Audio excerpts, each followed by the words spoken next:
Perkenalkan, nama saya Talita Nindya Stuti Nitias dengan NPM akhir 030. Perkenalkan, nama saya Salsabila Aisyah Widianto Putri dengan NPM akhir 179. Perkenalkan, nama saya Najda Nabiha dengan akhiran NPM 342. Perkenalkan, nama saya Dian Ayu Bintang Lestari dengan NPM akhir 349. Nah, pada kesempatan kali ini saya akan memulai dengan membahas mengenai soal dan pembahasan tentang penjualan downstream atas aset non depresiasi. Jadi di sini ada soal yang berbunyi Andika SA adalah anak perusahaan yang dimiliki 90% oleh Bintang SA. Nilai buku Andika SA sama dengan nilai wajarnya ketika Bintang SA mengakuisisi Andika SA. Pada tahun 2013, Bintang SA itu menjual tanah dengan nilai buku sebesar $500.000 kepada Andika SA sehingga kepada Andika SA seharga $600.000. Jadi laba bersih Andika SA pada tahun 2013 dan 2014 itu masing-masing seharga $600.000 dan $460.000. Andika SA kemudian menjual tanah tersebut kepada pihak luar pada tahun 2014. Nah, ini diminta berapa jumlah tanah yang harus dilaporkan dalam laporan posisi keuangan konsolidasi. Lalu yang kedua, berapa laba dari Andika pada tahun 2013, dan yang ketiga, laba di tahun 2014. Nah, kita mulai membahas yang pertama mengenai jumlah tanah yang harus dilaporkan dalam laporan posisi keuangan konsolidasi. Nah, di situ kan sudah diketahui di soal. Nilai perolehan tanah pada Andika SA itu sebesar $600.000. Lalu muncul eliminasi laba intraentitas yang belum terrealisasi. Nah, laba ini muncul dari mana? Nah, laba ini muncul dari selisih antara nilai perolehan dan nilai tanah yang sudah ada di laporan posisi keuangan konsolidasi sebesar $500.000. Nah, setelah itu $600.000 itu dikurangi dengan $100.000 yang menghasilkan $500.000. $500.000 ini sebagai nilai tanah dalam laporan posisi keuangan konsolidasi. Jadi nilai $500.000 itu adalah jumlah tanah yang harus dilaporkan dalam laporan posisi keuangan konsolidasi. Nah, sekarang membahas soal yang kedua mengenai berapa laba dari Andika pada tahun 2013. Nah, laba bersih Andika di soal itu pada tahun 2013 sebesar $600.000. Lalu laba interentitas itu yang tadi selisih antara 600 dan 500 sebesar $100.000 dimasukkan, dikurangi, lalu menghasilkan laba bersih sebesar $500.000. Nah, habis itu bagian laba entitas induk anak entitas anak pada tahun 2015 ini sebesar $450.000 itu dari mana? Dari 500 dikali 90%. Nah, sekarang membahas mengenai kenapa $100.000 itu dikurangi. Jadi kenapa dikurangi? Karena $100.000 itu berasal dari transaksi di dalam kelompok usaha sendiri. Jadi Bintang SA itu nggak bisa mengakui keuntungan dari menjual aset kepada anak perusahaannya sendiri. Itu sama seperti kayak memindahkan uang dari saku kiri ke saku kanan, lalu mengklaimnya sebagai pendapatan. Nah, udah, kita move ke soal nomor 3. Nah, kalau soal nomor 3 kan ini pada tahun 2014. Di situ kan tertulis laba bersih Andika pada tahun 2014 adalah sebesar $460.000. Nah, lalu laba interentitas ini yang sebelumnya ditangguhkan, kenapa kok di plus? Padahal di tahun 2013 kan di minus. Nah, kenapa ditambah? Karena pada tahun 2013 laba $100.000 itu kan sudah dieliminasi, ditangguhkan. Nah, jadi ketika tanahnya itu dijual ke pihak luar pada tahun 2014, laba tersebut resmi sudah terrealisasikan dan berhak diakui dalam laporan konsolidasi. Makanya itu dia ditambah. Habis itu muncul laba bersih Andika SA sebesar $560.000 dari $460.000 ditambah $100.000. Lalu bagian laba entitas induk atas entitas anak tahun 2014 itu sebesar $504.000 dari $560.000 dikali 90%. Nah, sekarang mengenai jurnal eliminasi. Jadi di tahun 2013 kita mengeliminasi gain on sale of land pada land sebesar $100.000. Dan pada tahun 2014 kita mengeliminasi land pada gain on sale of land sebesar $100.000 juga. Selanjutnya di sini saya akan menjelaskan mengenai penjualan downstream atas aset depresiasi. Jadi di sini PT Sentosa itu memiliki 80% saham PT Prima dan kepemilikan diperoleh saat nilai bukunya sama dengan nilai wajar. Dan pada 1 April 2025, PT Sentosa menjual kendaraan operasional kepada PT Prima dengan data sebagai berikut, yaitu harga buku kendaraan di PT Sentosa senilai 360 juta, lalu harga jual ke PT Prima sebesar 480 juta dengan umur manfaat sisa kendaraan 8 tahun, dan metode depresiasi garis lurus tanpa nilai residu. PT Prima masih menggunakan kendaraan tersebut hingga akhir 2027. Lalu laba terpisah PT Prima di 2025 ada 250 juta, di 2026 ada 290 juta, dan di 2027 ada 320 juta. Yang pertama itu diminta hitung laba antar perusahaan yang harus ditangguhkan pada tahun 2025. Lalu yang kedua, amortisasi laba yang direalisasi tiap tahun melalui penyesuaian depresiasi. Lalu ketiga, income from subsidiary yang diakui oleh PT Sentosa tahun 2025 dan buat jurnal eliminasi untuk laporan konsolidasi tahun 2025, 2026 dan 2027. Jadi di sini yang pertama laba antar perusahaan yang ditangguhkan di 2025. Untuk harga jual kendaraan itu adalah 480 juta dan harga bukunya 360 juta. Jadi laba antar perusahaan ini didapat dengan mengurangi harga jual dan harga buku. Jadi pada hasilnya didapatkan 120 juta. Lalu yang nomor 2, umur manfaat kendaraan itu tadi kan 8 tahun, jadi untuk amortisasi laba per tahun itu 120 juta dibagi 8 tahun dengan hasilnya 15 juta per tahun. Dan karena penjualannya itu tadi terjadi di 1 April 2025, jadi tahun 2025 ini depresiasinya hanya 9 bulan, jadi 15 juta dikali 9/12 yang hasilnya 11.250. Jadi untuk depresiasi tahun 2025 itu sebesar 108.750.000. Lalu untuk yang 2026 itu dari 108.750.000 dikurangi dengan 15 juta yang hasilnya 93.750. Lalu untuk 2027 juga dikurangi dengan 15 juta yang hasilnya 78.750. Lalu selanjutnya menghitung income from subsidiary PT Sentosa di tahun 2025. Jadi bagian PT Sentosa, laba PT Sentosa atas laba PT Prima itu dari 80% dikali dengan 250 juta yang hasilnya itu 200 juta. Lalu karena ada laba downstream yang belum direalisasi sebesar 120 juta, maka laba tersebut itu dikurangkan. Setelah itu laba yang sudah terrealisasi lewat depresiasi tahun 2025 sebesar 11.250 ini ditambahkan. Jadi 200 juta dikurangi 120 juta ditambah 11.250 yang hasilnya 91.250. Lalu di sini untuk jurnal eliminasi konsolidasi di tahun 2025 ini dibuat jurnal untuk menghapus laba penjualan aset kendaraan dan menurunkan nilai kendaraan ke nilai buku konsolidasi. Di sini ada gain on sale of vehicle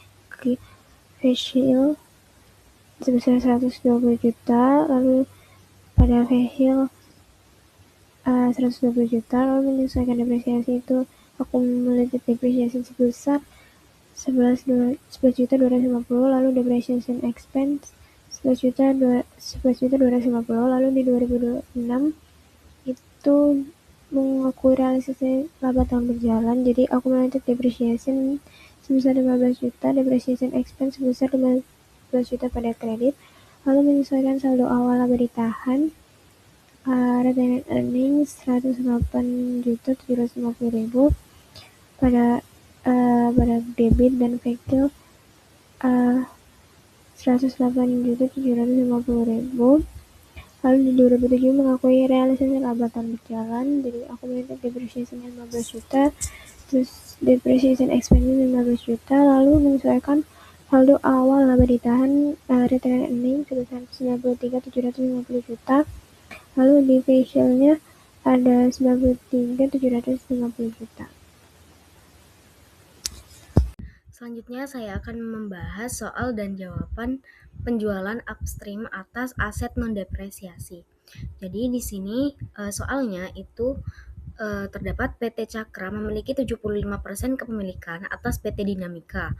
Pada 1 Januari 2024, PT Dinamika yaitu selaku subsidiari atau anak perusahaan menjual tanah kepada PT Cakra dengan data yang pertama nilai buku tanah sebesar 800 juta, kemudian harga jual sebesar 980 juta, kemudian tanah merupakan aset non-depresiasi, kemudian PT Cakra menahan tanah tersebut selama 2 tahun. Lalu pada awal 2026, PT Cakra menjual tanah tersebut ke pihak luar seharga 1 miliar 50 juta. Nah, laba bersih PT Dinamika pada tahun 2024 itu sebesar 300 juta, kemudian pada tahun 2025 itu sebesar 340 juta, dan pada tahun 2026 itu sebesar 380 juta. Nah, yang diminta itu adalah yang pertama menghitung laba antar perusahaan yang belum direalisasi pada tahun 2024. Yang kedua, menghitung saldo laba yang belum terrealisasi yang masih tersisa pada tahun 2025. Kemudian yang ketiga, menghitung bagian laba induk dan NCI setelah penyesuaian unrealized gain tahun 2024 hingga 2026. Serta yang terakhir nomor 4 yaitu membuat jurnal eliminasi konsolidasi untuk tahun 2024, 2025, dan 2026 saat tanah dijual ke pihak luar. Kemudian jawabannya terdapat di samping. Jadi jawaban yang nomor 1 itu karena tanahnya dijual dari anak ke induk atau upstream dan belum dijual ke pihak luar sampai akhir 2024, maka laba yang belum terrealisasi itu didapat dari harga jual yaitu sebesar 980 juta dikurangi dengan nilai buku tanah yaitu 800 juta, sehingga unrealized gain-nya itu ketemu 180 juta. Kemudian yang nomor 2 yaitu saldo laba belum direalisasi tahun 2025. Nah, karena tanah masih dipegang induk dan merupakan aset non-depresiasi, maka tidak ada amortisasi sehingga laba belum terrealisasi pada akhir 2025, sehingga saldo laba yang belum terrealisasi per akhir 2025 itu tetap 180 juta. Kemudian yang nomor 3 yaitu bagian laba induk dan NCI setelah penyesuaian. Jadi di tahun 2024 itu caranya laba bersih PT Dinamika yaitu sebesar 300 juta dikurangi oleh unrealized gain-nya yaitu 180 juta. Jadi laba yang diakui konsolidasi pada tahun 2024 itu sebesar 120 juta. Nah, bagian induknya yaitu sebesar 75% itu sebanyak 90 juta, dan bagian NCI yaitu yang 25% itu sebesar 30 juta. Kemudian pada tahun 2025 itu tidak ada realisasi dan tidak ada amortisasi sehingga laba PT Dinamika yaitu sebesar 340 juta itu langsung dibagi ke bagian induk sama bagian NCI. Bagian induknya itu 225 juta, kemudian NCI-nya 85 juta. Kemudian pada tahun 2026 tanah dijual ke pihak luar, sehingga laba yang dulu ditangguhkan direalisasikan kembali. Jadi laba PT Dinamika pada tahun 2026 yaitu sebesar 380 juta itu ditambah dengan realisasi laba tertunda yaitu 180 juta. Kemudian sehingga laba yang diakui konsolidasi itu sebesar 560 juta. Kemudian bagian induknya itu 420 juta dan bagian NCI-nya 140 juta. Kemudian jurnal eliminasi konsolidasi yang nomor 4 pada tahun 2024 jurnalnya yaitu gain on sale of land sebesar 180 juta, pada land 180 juta juga. Jurnal ini untuk menghapus laba intra entitas yang belum terrealisasi. Kemudian tahun 2025 itu tidak ada jurnal baru karena tanahnya masih belum dijual keluar. Nah, pada tahun 2026 itu jurnalnya land sebesar 180 juta sampai pada gain on sale of land sebesar 180 juta. Jurnal ini untuk mengakui laba yang sebelumnya ditangguhkan karena sudah dijual ke pihak luar. Baik, selanjutnya saya akan menjelaskan mengenai soal penjualan upstream atas aset depresiasi. Kasusnya adalah perusahaan anak menjual aset tetap berupa mesin kepada perusahaan induk. Karena ini transaksi internal, maka laba yang muncul tidak boleh langsung diakui dalam laporan konsolidasi. Laba tersebut disebut sebagai unrealized gain. Sebelum lanjut ke pembahasan mengenai jawabannya, saya akan menjelaskan terlebih dahulu soal dan apa yang diminta dalam soalnya. Jadi soalnya sendiri adalah PT Induk memiliki 80% saham PT Anak. Pada 1 Januari 2023, PT Anak itu menjual mesin ke PT Induk dengan data harga perolehan 200 juta, akumulasi depresiasi 80 juta, nilai buku 120 juta, harga jual 150 juta, sisa umurnya 3 tahun, metodenya adalah garis lurus tanpa residu. Laba bersih PT Anak tahun 2023 adalah 60 juta. Yang diminta yang pertama kita harus menghitung unrealized gain dari transaksi upstream. Yang kedua itu hitung realisasi laba melalui depresiasi per tahun. Yang ketiga hitung income from subsidiary equity method tahun 2023. Yang keempat hitung pembagian laba antara induk dan NCI tahun 2023. Kemudian yang kelima buat eliminasi entries-nya. Pertama, kita akan hitung dulu laba yang belum direalisasi.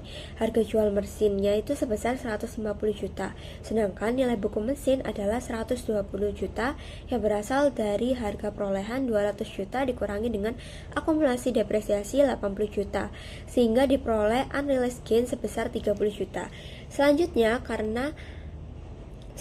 soal kedua, karena aset tersebut itu masih digunakan oleh induk dan merupakan aset yang disusutkan, maka laba tadi akan direalisasi secara bertahap melalui depresiasi. Depresiasi menurut pembukuan induk adalah 50 juta per tahun, yaitu dari 150 juta dibagi dengan 3 tahun. Sedangkan depresiasi yang seharusnya untuk konsolidasi adalah 40 juta per tahun, yaitu dari nilai buku awal 120 juta dibagi dengan 3 tahun. Selisih antara keduanya adalah 10 juta, dan inilah yang disebut sebagai realisasi laba per tahun. Kemudian kita masuk ke perhitungan income from subsidiary dengan metode ekuitas, yaitu soal ketiga. Bagian laba anak untuk yaitu soal ketiga, betul. Bagian laba anak untuk induk adalah 80% dari 60 juta, yaitu 48 juta. Namun karena ada unrealized gain, maka pembagian induk atas laba tersebut harus dikurangi dengan 80% dari 30 juta, yaitu 24 juta. Lalu ditambahkan kembali bagian realisasi melalui depresiasi sebesar 80% dari 10 juta, yaitu 8 juta. Sehingga income from subsidiary yang diakui adalah 32 juta. Yang keempat, kita akan hitung pembagian laba antara induk dan non-controlling interest atau NCI. Laba yang diakui dalam konsolidasi adalah laba anak sebesar 60 juta, dikurangi dengan unrealized gain 30 juta, lalu ditambah dengan realisasi depresiasi 10 juta, sehingga menjadi 40 juta. Dari jumlah tersebut, bagian induk itu sebesar 80%, yaitu 32 juta, dan bagian NCI itu sebesar 20%, yaitu 8 juta. Kemudian, soal yang terakhir, yaitu soal kelima, akan menjelaskan bagaimana jurnal eliminasi yang diperlukan dalam kasus ini. Karena terjadi penjualan aset antar perusahaan dalam satu grup, maka laba yang timbul harus dieliminasi agar laporan konsolidasi itu tidak melebihkan laba. Untuk jurnal yang pertama, kita akan mengeliminasi laba yang belum direalisasi. Debit ada gain on sale sebesar 30 juta pada aset tetap sebesar 30 juta. Jurnal ini itu bertujuan untuk menghapus laba internal dan mengembalikan nilai aset ke nilai buku yang seharusnya dalam perspektif konsolidasi. Yang kedua itu berkaitan dengan depresiasi. Karena depresiasi yang dicatat oleh induk itu lebih besar dari yang seharusnya, maka perlu dilakukan penyesuaian, yaitu akumulasi depresiasi sebesar 10 juta pada beban depresiasi sebesar 10 juta. Tujuannya adalah untuk mengkoreksi kelebihan beban depresiasi agar sesuai dengan nilai buku konsolidasi. Selanjutnya ada jurnal untuk mengeliminasi income from subsidiary. Income from subsidiary sebesar 32 juta pada investment in subsidiary sebesar 32 juta. Jurnal ini itu dilakukan karena dalam laporan konsolidasi, akun tersebut itu harus dieliminasi dan digantikan dengan penggabungan laporan keuangan anak secara penuh. Yang terakhir, kita akan mencatat bagian non-controlling interest atau NCI. NCI share sebesar 8 juta pada non-controlling interest sebesar 8 juta. Ini itu menunjukkan bagian laba menjadi hak pemegang saham non-pengendali. Sekian presentasi dari kelompok kami, kurang lebihnya mohon maaf. Wassalamualaikum warahmatullahi wabarakatuh.